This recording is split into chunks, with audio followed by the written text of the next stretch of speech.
Hi, my friends. Today I want to present you a new story. Enjoy watching it. I had always imagined that when my son Callum got married, I'd stand by his side, not hidden behind a sea of faces I didn't know. The morning of his wedding, I laid my old rose-pink dress across my bed. I'd kept it pressed in tissue for 12 years, a foolish hope stitched into every thread. I hummed while I pinned my hair, even dabbed on my mother's rosewater perfume. Patrick's photo sat propped on my dresser, and I whispered to it, "You be proud, love. Look at our boy." At the grand lakeside venue, the doors opened into a swirl of violin music and soft laughter. A young hostess with a clipboard smiled like I was invisible.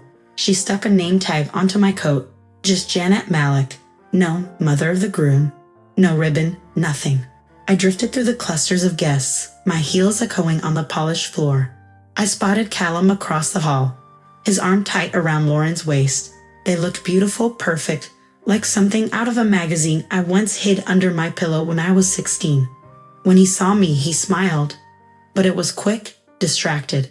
A planner and a headset shooed me toward a table near the back. I glanced at the signs on the closer tables. Groom's friends, bride's family, maid of honor's parents. Mine just said Janet. I cleared my throat, walked up to Callum. "Callum, sweetheart." I touched his sleeve. He didn't turn fully. "Mom, can we talk later? Lauren wants a few shots with her cousins. You good?" I swallowed. "Of course. Just, you look so handsome." He leaned in, kissed my cheek in that hurried public way. Then he was gone. I sat between two strangers, a man who droned on about insurance and a woman from Vermont who raised alpacas. They didn't know my boy. They didn't care. When the speeches started, the mic passed like a baton. Lauren's father's joke about tequila, her brother's camp story. Someone whispered, "When will the groom's mom speak?" Lauren's laughter trailed the question away like smoke. I pushed the dry chicken around my plate until the dance floor flickered with fairy lights. Callum spun Lauren's mom around while I adjusted the dress in my lap for the third time. No one asked me to dance. No one said goodbye when I slipped out the door alone, and felt my heels sink into the wet grass. The night air tasted like the truth. I had raised a son for the world, and somehow lost my place in it. 3 weeks passed before Callum called again. His voice on the phone was warm, sugary, the tone sons use when they want something but don't want you to notice. He asked if I'd come for dinner at his new house. Just us, Mom. Proper time together. I spent that afternoon fussing in my kitchen, baking a tin of oatmeal scones I knew he loved as a boy. It was silly, maybe, but I wanted to believe we could find our way back to what we'd lost at the wedding. His house sat at the end of a neat cul-de-sac, fresh paint on the shutters, a doorbell camera watching me before he even opened the door. Callum hugged me lightly, a polite pat on the shoulder, not the fierce squeeze I remembered from the nights he'd sneak into our bed during thunderstorms. "Smells good in here?" I asked, slipping off my coat. But there was no roast in the oven, no stew bubbling on the hob, only the sharp scent of poured wine and an empty table set for two. The centerpiece, a neat stack of papers clipped together with a plastic tab. "Sit, Mum. Let's have a glass first." He poured the wine before I said yes, then pushed the pages closer. I saw the title, Durable Power of Attorney. The words blurred as he spoke, his voice careful, too calm. "Everyone's doing it these days, Mum. Just in case anything ever happens. It'll make things easier, for both of us." He pushed the pen toward me. My hands trembled as I flipped through the first page. Full financial authority, real estate, immediate effect, no expiry. My name there. But nowhere did it say mother. Just principal and agent. "Callum," I said, my voice barely more than a breath. "Is this what you invited me for? Not dinner. But this." He leaned back, eyes fixed on the pen. "I'm only looking out for you. You do the same for me." But the edges of his smile were cold. The boy who once brought me wildflowers from the park now wanted to box me inside these pages. I closed the folder, laid the pen gently beside it. "I'll take it home," I said. "I'll think about it." He didn't argue. He didn't need to. The papers already said everything he couldn't. That night, I drove home with the untouched scones on the passenger seat, the weight of that stack pressing down on my lap like a stone I carry alone. Until I remembered Patrick's promise, "You'll never be trapped, Janet, not while I'm gone." When I got home from Callum's house, I didn't even bother to hang up my coat. I sat on the edge of the couch, the power of attorney packet in my lap like a snake coiled and waiting. My mind raced back, Patrick's voice echoing from years ago, how he'd always promised I'd never be cornered. I don't know what made me do it, instinct maybe, or the way fear prickles into anger when you've been loved properly once. I grabbed my torch and crept down to the basement, knees cracking on each step. Behind the old laundry machine, I reached for the cabinet tucked low against the brick wall. The smell of detergent and dust filled my nose. There, behind a row of rusted paint cans, sat the small green tin box Patrick always said was just in case. I'd never opened it. The latch stuck at first, but when it clicked free, the lid creaked back. Inside, everything was tidy, folders clipped shut, a few official-looking envelopes, and one letter addressed simply to Janet. His handwriting. My name in those loots I'd once traced with my finger during the quiet nights when he still lay beside me. My eyes stung before I read a single word. I unfolded the letter, the paper soft at the creases. My Janet, I know you'd never ask for help, even when you need it most.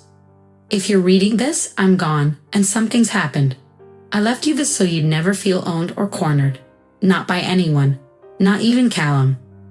Not because I didn't love him, but because I know how money twists people. Keep this quiet, keep it yours. I rifled through the folders, account statements, a list of investments, shares I never knew we had. The numbers blurred until I whispered them out loud. 9.2 million? I sank onto the concrete floor, my back pressed to the cold wall. I could almost hear Patrick's laugh, that soft chuckle when he'd say, "Money's just a tool, Janet, but freedom? That's priceless." I knew I needed help, and I knew exactly who to call. I dug out my old phone book from the junk drawer upstairs and ran my finger over the faded numbers until I found Eliza's name, the only person who'd ever told me the truth when it stung. I pressed the phone to my ear. "Eliza? It's Janet. I need you. And bring your biggest lock, because I'm not letting him take what Patrick left for me." Outside, the wind rattled the kitchen window. But for the first time in weeks, I didn't feel small. The second invitation came barely a week later, another dinner, Callum's voice sugar-coated over the phone. "No pressure this time, Mom. Just you and me. Proper meal. Promise." But I wasn't the same woman who'd driven home clutching unsigned papers like a lifeline. Eliza and I had spent days buried in Patrick's folders, her spectacles perched on the tip of her nose, red pen tapping the table as she read every line twice. By the time she drew up the trust, my name sat bold on every page. The 9 million locked behind a wall no sun could scale without my say-so. I stood on Callum's porch that evening with a calm I hadn't tasted in years. My scarf was tied tight around my throat, the trust notice heavy in my handbag. Eliza sat in her car 2 streets away, headlights off, waiting. Callum opened the door with that rehearsed warmth. "Mum, come in, dinner's ready." The table was set. Wine poured, plates warm this time, but something cold coiled underneath. We made small talk over roast chicken. He asked if I'd given any more thought to the paperwork. His fork hovered in mid-air when I pulled out the envelope and slid it across the table. "What's this?" he asked, frowning. "My answer," I said evenly. "I've established a private trust. Everything your father left me, it's mine protected. No signatures needed. No agent. No power but mine." He blinked. His smile cracked at the edges. "Mum, this is. You don't trust me?" I forced myself to hold his gaze. "No, not with this. I trusted you with my heart, Callum, not my freedom."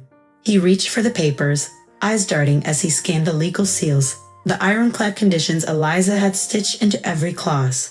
His jaw twitched, the charm draining from his voice. "You're overreacting. You don't understand how complicated this is." I cut him off. "I understand exactly. You wanted my life signed over to you while you smiled at me like I was a burden you were so noble to carry." Silence filled the space between us, thick as wet cement. Then I stood. "I'll be leaving now." He scoffed, pushing back his chair. "So that's it." I didn't answer. I stepped into the hall, my pulse drumming like victory in my chest. Outside, Eliza's car idled at the curb, her silhouette framed by the dashboard light. I didn't look back when Callum called my name. I didn't need to. He felt the lock click shut, and so had I. A month later, I moved across town to a simpler house. Spring came late that year, but when it did, I woke to the smell of thawing earth and the hush of a life finally my own. Callum came to see me one afternoon, standing on my new porch with a cake in his hands and downcast eyes. "I'm sorry, Mum," he said, voice rough with something like regret. I believed him, but I didn't invite him in.